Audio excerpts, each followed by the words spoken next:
les voy a decir el título, Sí. que es Comunicación, Pensamiento Narrativo y el valor de contar historias para el acceso a la salud. ¿Ustedes saben qué es el pensamiento narrativo? ¿O se pueden imaginar algo sobre eso? Puedo imaginarlo, pero no se lo podría definir. No me lo podría definir. Bueno, hoy es el día mundial de la investigación contra el cáncer, 24 de septiembre, y bueno, y tomo esa fecha porque además de que me parece relevante el tema de la investigación, me gustaría hacer una reflexión con respecto a cómo comunicamos la salud en general, pero el cáncer en particular, ¿no? Y fíjense que el título de este Día Mundial lleva una palabra que es contra el cáncer, ¿no? Esto remite a una metáfora que se utiliza muchísimo cuando uno habla de cáncer, que es Una lucha. lucha, Lucha. batalla. Estoy pensando, me acuerdo de la ALSEC, me acuerdo de lucha contra el cáncer, ¿no? Exactamente, bueno, Liga Argentina de lucha son contra esas el cáncer. metáforas militaristas, Sí. ¿no? De venció. La Entonces, idea de que el que está enfermo es un guerrero. es un guerrero, es un héroe, Sí. si logra vencer Sí. es un héroe. Sí. Bueno, y yo me pregunto qué pasa con aquellos que no logran vencer, ¿no? Y hay toda una corriente de familiares, de enfermos, pacientes, también de intelectuales y de estudiosos de la temática, que dicen que justamente esas metáforas no colaboran a la hora de ayudar a los pacientes, ayudar a los familiares. ¿Por qué? Por esto mismo, ¿no? Porque si no ganas la batalla no sos el héroe del Sí, que todos hablan. porque estamos poniendo un nivel de exigencia muy grande sobre personas que lo que último que necesitan es más presiones y más exigencias, ¿no? Entonces, hay toda una corriente últimamente que se llama el giro narrativo, no sé si escucharon alguna vez, en distintas disciplinas se ve, y en el campo de la comunicación es como que cada vez va tomando más fuerza. Otra de las metáforas que se utiliza muchísimo es esta idea de que se generó un cáncer, ¿no? Esta idea de culpabilización o de que hay algo malo con nosotros mismos que se manifiesta en que nosotros mismos nos autogeneramos una enfermedad, ¿no? Esa es otra idea que aparece muchísimo en las narrativas acerca del cáncer y que tampoco está buena. O sos héroe o sos culpable. Es tremendo. O sea, es muy tremendo. Y esto no es un dato trivial, ni es un dato menor, ni es una nota de color, porque puede muchas veces hacer la diferencia a la hora de acceder a la salud. Porque si nosotros tenemos esa idea con respecto, por ejemplo, al cáncer, pero esto mismo lo podríamos hacer para un montón de otras enfermedades o situaciones de la salud, si nosotros tenemos esa idea, quizás nos cueste enfrentar un diagnóstico, por ejemplo, ¿no? Muchas veces, muchísimos profesionales de la salud te terminan contando que aparece un paciente en estado avanzado, ¿no? ¿Y por qué no viniste antes, ¿no? ¿Y por qué no? Y a veces no es fácil enfrentar esa etiqueta, ¿no? Que implica una serie de cosas, porque si vos no sabés que tenés ese diagnóstico, bueno, podés seguir más o menos tu vida. Ahora, si vos lo sabés, algo va a cambiar irremediablemente, ¿no? En ese camino. Entonces ahora vamos al tema de el pensamiento narrativo. ¿Y qué es el pensamiento narrativo? El pensamiento narrativo es una manera de pensar que tenemos los seres humanos que básicamente tiene que ver con contar historias, que son las historias que nos contamos a nosotros mismos sobre todo, sobre cualquier cosa. Y hay un psicólogo cognitivo muy, muy conocido que se llama Brunner, que plantea que hay dos maneras de pensar. Una, que es la más utilizada en el campo de la salud, que ¿cuál es? La lógico-científica, ¿no? Por ejemplo, en las campañas de prevención de distintas enfermedades nos dicen números, nos tiran argumentos, nos tiran datos, como si eso fuese suficiente como para, por ejemplo, cambiar actitudes. Y un ejemplo que pongo yo siempre a mis alumnos de comunicación y salud es, bueno, si fuera una cuestión informativa o de argumentos, por ejemplo, los profesionales de la salud no fumarían, ¿o sí? Sí, o muchas personas solamente leyendo el mensaje que viene en la etiqueta de los paquetes de cigarrillos dejarían de fumar mañana. Exactamente. De todas maneras, ese es un buen ejemplo, porque las etiquetas de los cigarrillos serían ese segundo tipo de pensamiento que plantea Brunner, que es el de narración, ¿no? Que es el de pensamiento narrativo. Si bien es una foto, ¿qué nos está contando? Sí, ¿Qué nos historia. están contando esas fotos? Bueno, si vos fumás, te va a pasar esto, ¿no? Es una estrategia narrativa. Y que sabemos, en los estudios de comunicación, que funciona muchísimo mejor como elemento de persuasión, ¿no? Para bien y para mal, ¿no? En el caso del cáncer que contábamos, para mal. Porque de alguna forma, si cáncer es sinónimo de muerte, entonces quizás no querramos enfrentarnos a eso. Si nosotros empezamos a contar otras historias en donde las personas no mueren, en donde las personas siguen viviendo, pero sin esa carga del héroe, quizás lo podemos naturalizar o lo podemos ver como algo más que nos puede pasar y que podemos enfrentar y de lo cual podemos salir. Entonces, digo, esto es fundamental a la hora de, por ejemplo, la promoción de la salud. ¿Sí? Es una estrategia que se usa para la promoción de la salud. ¿Para qué otras cosas se utiliza? Se utiliza para comprender fenómenos complejos, ¿no? Si yo tengo un fenómeno muy, muy complejo que, por ejemplo, ocurre en el cerebro, ¿no? Qué sé yo, el Alzheimer, por decirles un caso. Si yo cuento una historia alrededor de esto, en lugar de mostrar un cerebro y lo que pasa en el cerebro, o además de, seguramente va a llegar mucho más, va a tener mucha mayor capacidad de registro. ¿Por qué? Porque nuestro cerebro, como seres humanos, está preparado desde el inicio de los tiempos para entender el mundo a partir de historias, a partir de hechos contextualizados. Sí.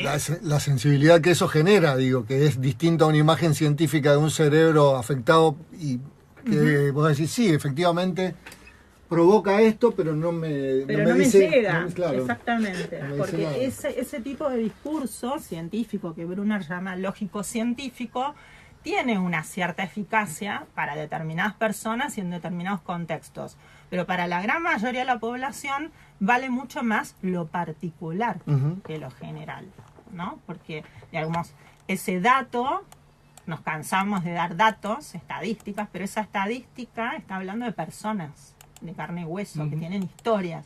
Y esas historias, a pesar de que justamente son particulares, nos llegan mucho más. Y eso puede servir como un incentivo para después ponerse a estudiar cómo es el mecanismo del cerebro. Y es algo que yo uso mucho en esta columna, esta narración, ¿no? El pensamiento narrativo. El pensamiento narrativo. Porque yo qué quiero de ustedes, oyentes que están del otro lado, que me presten atención. Entonces, siempre traigo alguna historia, alguna anécdota, alguna cosa para, bueno, ahí les voy a mandar el concepto fundamental. Les voy a bajar línea. Exactamente. Entonces, es también una estrategia de divulgación de la ciencia, esta de las narraciones. Y está muy estudiado también de cómo esas narraciones pueden ayudar a la divulgación científica. Por otro lado, también es una estrategia, la narración, que se utiliza con fines terapéuticos. Todos sabemos y decimos que contar, narrar lo que nos pasa, muchas veces es terapéutico. Es la base del psicoanálisis, ¿no? Sí. Bueno, entre otras cosas, ¿no? Pero tiene un efecto muy concreto sobre nosotros mismos, ¿no?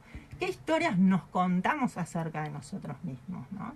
Y escuchar ese relato interno muchas veces es... Hablar con uno mismo, estás diciendo. No sé si hablar... ¿No necesariamente? No necesariamente, es esa voz interna que te dice... Pero no es hablar con uno mismo eso, esa voz interna no es uno mismo. Sí, es una construcción, ¿no? Dicen que esas narraciones nos constituyen como seres humanos, ¿no? ¿Qué nos contamos de nosotros mismos, de nuestras acciones, de las consecuencias de nuestras acciones? Siempre me pasa lo mismo, siempre me encuentro con gente que siempre me cagan, por decirte algo, ¿no? Esa narración negativa tiene un impacto, ¿no? Y esa manera de narrarnos también nos puede curar si nosotros somos capaces de vencer ese modo de narrarnos. Y esto lo utilizan muchísimo los terapeutas, como vos bien dijiste. O sea, es una estrategia que se usa en la terapia, esta cuestión de las narraciones. Y de hecho hay un montón de casos en donde, por ejemplo, enfermos con distintas patologías mentales utilizan, por ejemplo, escribir cuentos o escribir historias como forma terapéutica, contar sus propias historias, ¿no? Y hay un caso que me parece recontra interesante, que es el de un libro, que ahora no recuerdo la autora, pero que es autobiográfico y que se llegó al cine, que probablemente muchos oyentes la hayan visto a esta película, que se llama Absurda. ¿La vieron? Sí, y la autora se llama... ¿Cómo se llama? Ay, Por favor. Cielo. Cielo. Cielo Latini. Sí, muy bien. No Qué tengo memoria. compu, no tengo Google, no tengo nada, aclaro. Bien, Nada, Cielo hermano. Latini. Bien. Sí, bueno, ella cuenta su historia. ¿Y qué es la historia de Absurda, de alguna forma? Es la historia de una adolescente con anorexia nerviosa, ¿no?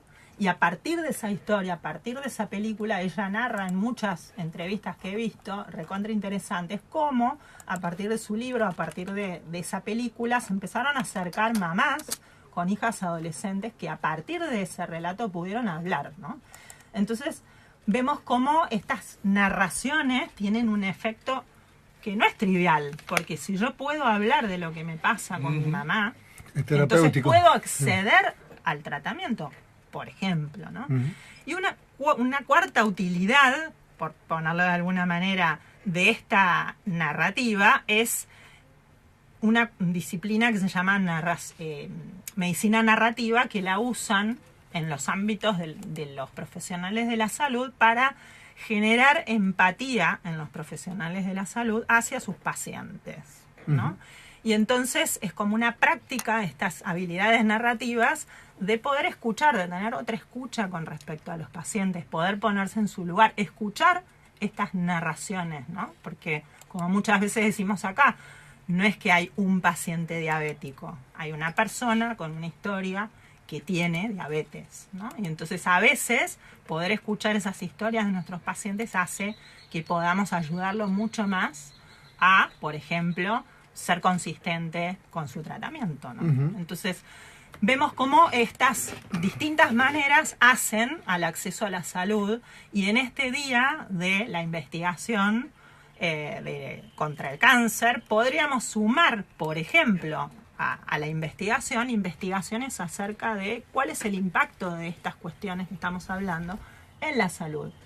Y las hay, esas investigaciones, aunque ustedes no lo puedan creer, hay investigaciones que cuentan cómo, por ejemplo, la utilización de un video donde se cuenta una historia de diagnóstico de cáncer uterino en mujeres, eso mejora el acceso al diagnóstico. Por ejemplo, o sea, con datos concretos estamos hablando. Sí, sí, sí. Entonces digo, es un campo muy nuevo, es un campo que recién se está empezando a sistematizar, pero es un campo, bueno, que a mí en lo personal me apasiona. Y acá viene un chivo muy importante que tengo que hacer, porque a partir de la semana que viene en la Facultad de Comunicación vamos a hacer un curso, taller de extensión con la profe Jime Cabral sobre esta cuestión, y el curso se llama Relatos que Transforman. Invito a la comunidad, a todo aquel interesado, a profesionales de la salud, a gente que quiera divulgar. Vamos a tener invitados muy importantes como el doctor Pressman, como la Euge Almeida, que nos van, como Roger Cosa, que A está todos los ahí. columnistas. Sí, sí, sí, sí. ¿Viste? Hay que aprovechar, hay que aprovechar. Combo el acceso, completo. Claro. Porque todos ellos, de alguna manera, a través de esas narraciones, pueden contribuir, bueno, desde la literatura, desde el cine, desde la práctica médica. Así que bueno. Repetime día y hora. Les repito, a partir del 3 de octubre, Sí. durante todo octubre y el primer jueves de noviembre, vamos a estar en la Facultad de Ciencias de la Comunicación hablando de esta cuestión del pensamiento narrativo y la salud. El curso se llama Relatos que Transforman y el horario va a ser los jueves de 16 a 20 horas. ¿Se sabe el aula o no está El determinado aula me todavía? parece que es la Carranza. Pero no Bueno, estoy pero segura. pregunten en la Facultad de Sí, claro, Comunicación. no es tan Sí. grande. Comunican bien. Sí.